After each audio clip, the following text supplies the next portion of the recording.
Hi, wrestling fans. Thanks for clicking the dreaded. Oh, got company today. Dreaded D Rose today report.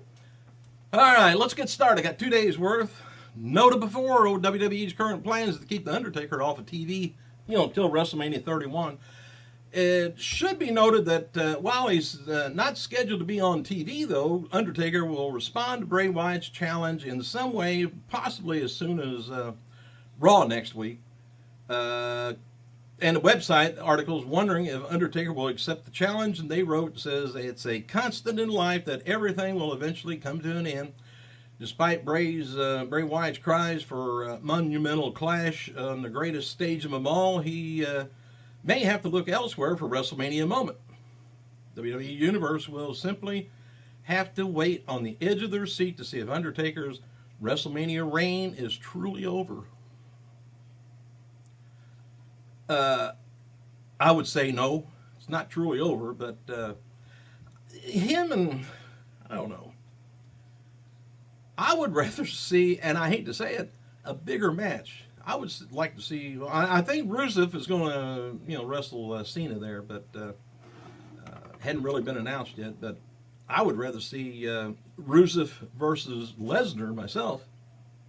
I ain't going to see it. Not for a long time. Maybe not ever. I don't know. Haven't heard any more news on why Lesnar took off. News for a fact on why he left Raw early. WWE reportedly made an offer to Samoa Joe, believe it or not, and don't have any other details yet, but Joe won't have any trouble finding work as several independent promotions are interested in signing him, and I think he's already signed with some Ring of Honor, and probably, I'm sure, New Japan probably be looking for him. According to Wrestle Observer newsletter, WWE's Fastlane pay-per-view from the FedEx Forum in Memphis drew about 10,300 fans. WWE announced 13,263 fans. Well, if somebody just miscounted by 3,000, it could happen. All right, new Beyond the Ring debuts on WWE Network this weekend is going to be Bret Hart's Unreleased Matches DVD that came out in 2013. You don't want to hear me no more. He's taking off.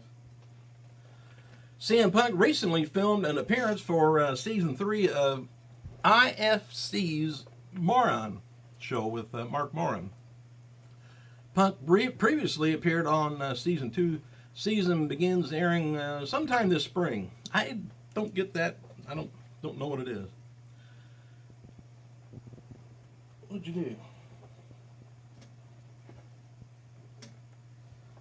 He gave me something. I don't know what it was. I think it's his chew. Dropped your chew. I don't know where it is. All right. Anyway, the suit was this is kind of odd. JBL's wife, Meredith Whitney, is being sued by Blue Crest Capital Opportunities for allegedly refusing their request for a return in an investment that is now worth $46 million. The suit was filed in December in Bermuda, where she and JBL resides, by the way. But Blue Crest filed a new suit in New York last week and will be dropping the Bermuda suit, I guess. Whitney told Bloomberg.com that the lawsuit is an attempt to destroy their American Rival Fund. Oh, there it is. There. Well, looks like it's not. Here you go. Jim Ross mentioned on his latest blog that Shawn Michaels has been approached to do something special at WrestleMania 31 in Arlington, Texas. Presumably, JR says there WrestleMania 32. Which takes place from Arlington next year. Anyway, should know more about Shawn Michaels was asked to do what he was asked to do after JR posts their interview. JR may have had that senior moment. Don't know. Paige also mentioned that she's been in touch with AJ Lee, and she commented, "She's great. Some people just need a break to rest up. It happens to all of us. You get tired, run down, and you just need your body to rest up." All right, happy birthday. I guess that's why AJ's not around right now.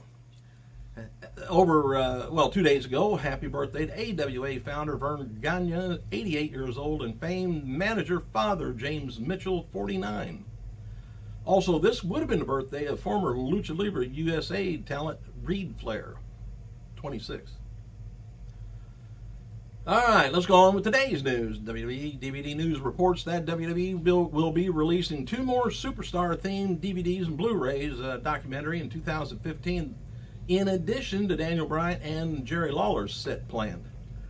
No word yet on who the 2 superstars are, but they're said to either be presently Hall of Famers or the 2 are considered for a lock for a Hall of Fame in the near future. Also noted how Sheamus, been telling you this, is set to return to TV soon. Not only do WWE officials want to bring him back as a heel, they're looking to make Sheamus one of the top heels in the company. So he's going to have to be used to doing some dastardly things. It sounds like he's going to be in for our main event run real soon. And as noted, Jake Snake Roberts, he was among those backstage at the Atlanta taping on Tuesday for WE, and Jake tweeted the following about Bray Wyatt being on SmackDown. He said that Wyatt is good. He don't even need a belt. I think Wyatt might just disagree, but... And as noted before, CM Punk's going to be appearing on an upcoming season about Mark Moran, and it was also mentioned on his podcast that Colt Cabana is going to be appearing. Former WCW announcer Chris Cruz got married. No, you've been wondering what happened to him. And WWE Network's been sending out, and I got mine today, $25 gift cards for day one WWE Network subscribers to use on their birthday. My birthday is a few months off yet, but I got it. Got to hit save. I wonder how much that standee is Atlanta. I just thought of that. I hope it's $24.99. All right, Alex Riley continues his Twitter campaign for a spot at the Andre the Giant Memorial Battle Royal, WrestleMania 31. WWE Shop websites released a new line of vintage-inspired, relaxed fit T-shirts from Junk Food Apparel. They have shirts for Rollins, Hart, Ambrose, Cena, Sting, Undertaker, and Ultimate Warrior. Shirts going for $29.99. Damn, it's that much too much. WWE is running a live event in Madison Square Garden this evening for the Hulk Hogan Appreciation Night with Scott Steiner, Kevin Nash, and others. Ric Flair has kind of been rumored to be a surprise attendee there. And Rey Mysterio gone from WWE. I guess it's been announced for a live. He's been announced for a live podcast with MLW Radio during WrestleMania 31 week. Q&A was going to be taking place, I guess, Thursday, March 26th, and will feature rapper Whale and as well as guest host Court Bauer and Conan. Ray's going to be discussing his WWE departure and what's next for him. I'm sure he's already lined up with the Libra promotions. And Axelmania T-shirts, as Curtis Axel has been wearing on TV recently, are apparently something that he's done on his own. WWE website's got a poll out asking fans whether Undertaker should accept Bray Wyatt's challenge at WrestleMania 31 with over 15,000 votes. 76% says absolutely.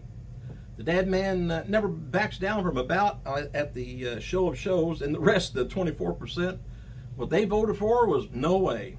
Last year's WrestleMania should be the final one in the Phenom's legacy. I don't think it should be. He shouldn't go out on a lose. And Fandango Adam Rose now officially in the Andre the Giant Battle Royal at 31. And updated list also confirms names for the match. Looks like it's going to be Rose, Fandango, Miz, Axel, and Ryback. Morale in morale in TNA is officially suffering, supposedly. I don't know about suffering. As long as if you don't get a paycheck, you're suffering. But if you're getting that paycheck, you're maybe a little unhappy with the fact that Samoa Joe's departure. That went on. Well, anyway, supposedly, noted before, Joe was extremely well-liked and was seen in the locker room as a leader, as far from, pulling people together. And the fact that Joe has received a strong online reaction for his return to Ring of Honor and Indies is not lost on a number of TNA talent either. So they're kind of, they just hate to see him go elsewhere. And TNA kind of not really misused him, but just utilized him for a long time. ESPN is releasing the following information on this documentary on WWE Hall of Famers Von Erich family, which is going to be airing this evening. Sports Center, Friday night, movie nights featuring short film on the Von Erich wrestling family. Now, I suspect this is going to be something just totally different than the one WWE did years ago.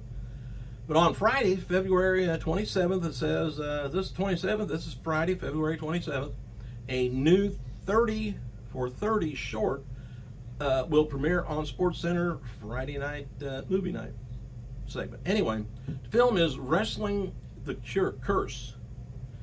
Will be airing at 6 p.m. hour on SportsCenter. It's going to be available for purchase in iTunes afterwards. It says Wrestling the Curse. The Atkinsons, which I don't know if you knew that, that's the real last name, had a successful family business in Texas, but it wasn't a typical enterprise passed on from their father, Jack, to his 5 sons. It was professional wrestling, and they were the Von Erichs, bringing entertainment to towns all across the Lone Star State in the 80s and heartbreak to themselves. Director Amanda Spain tells the story with help of Kevin, the Barefoot Wonder. I don't know if you remember him doing that, and the last surviving brother. Now at peace and living in Hawaii, Kevin bears witness to the perils hold that wrestling family still has on their family. Witness to the peril hold that wrestling still has on their family. That's their synopsis. Trivia, by the way, 2008. Danny Jacobs, 22-year-old, who was allegedly racing Hulk Hogan's son, Nick, right after August 2007 car crash that left Hogan's friend, John Graziano, badly injured, pleads no contest to charges of reckless driving today in court in 2008 in Clearwater, Florida. Judge Robert Dittmer sentenced Jacob to 90 days of probation, ordered him to complete 25 hours community service, suspended his driver license for 90 days, fined him $500. And Nick's son didn't get too much more than a slap on the hand on that either. But horrible accident.